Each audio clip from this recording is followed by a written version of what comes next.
வணக்கம். இது உங்கள் கலாமா கிச்சன். இன்னைக்கு வந்து ஒரு பச்சை பயிறு பணியாரம் சொல்ல போகிறேன். பார்த்துங்க, ரொம்ப சத்து, ரொம்ப அந்த வெயிலுக்கு ரொம்ப நல்லது, உடம்புக்கு எல்லாருக்கும் ரொம்ப நல்ல ஊட்டிக்குது இல்லை நிறையா.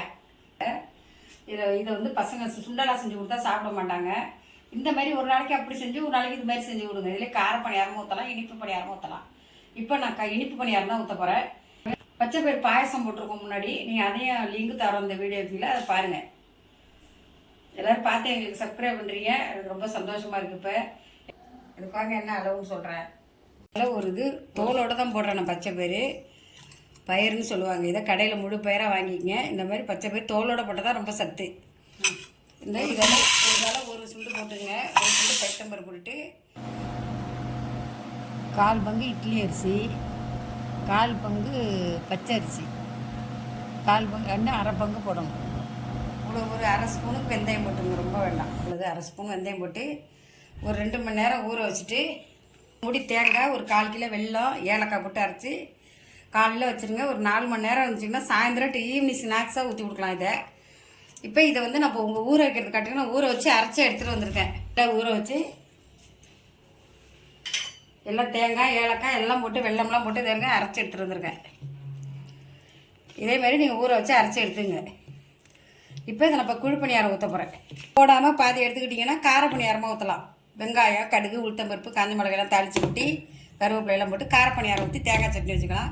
இது இனிப்பு பணியாரம் தான் அரைச்சிருக்கேன். இப்போ நான் இப்போ அடுப்பு ஊற்ற வச்சு கல் சூடாகிட்டு பாருங்கள். இப்போ இதில் எண்ணெய் ஊற்றிக்கிறேன்.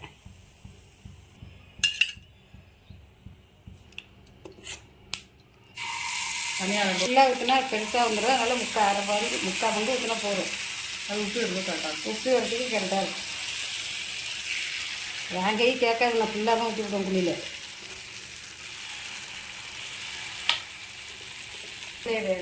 மூடியை போட்டு மூடிடும். நல்லா அழகாக சூப்பராக வந்துட்டு பணியாரம்.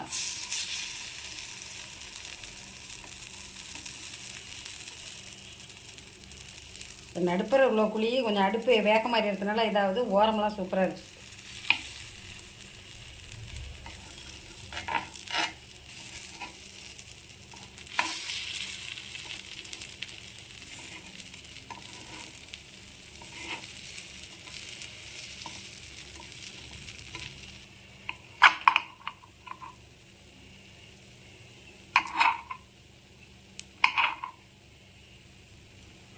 பணியாரம் பாருங்க, சூப்பராக பச்சை பயிர் பணியாரம் பஞ்சு மாரி இதுங்க சூப்பராக இருக்குது பாருங்க. இதுமாரி செஞ்சு பார்த்துட்டு நீங்கள் சாப்பிட்டு செஞ்சு பார்த்துட்டு சப்ஸ்கிரைப் பண்ணுங்கள், எங்களுக்கு லைக் பண்ணுங்கள், கமெண்ட் பண்ணுங்கள். இதுங்க எப்படி எவ்வளோ அழகாக எப்படி இருப்பாருங்க பணியாரம். சூப்பராக இருக்குது பச்சை பயிர் பணியாரம். இது எங்கள் ஊரில் எங்கள் அம்மா செஞ்சு கொடுக்கும் எங்களுக்கு. ரொம்ப நாளாச்சு, இப்போ அன்றைக்கி தான் செஞ்சுருக்கேன். இதை செஞ்சு பார்த்துட்டு எல்லாம் எப்படி இருக்குன்னு சொல்லுங்கள், கமெண்ட் பண்ணுங்கள் எங்களுக்கு.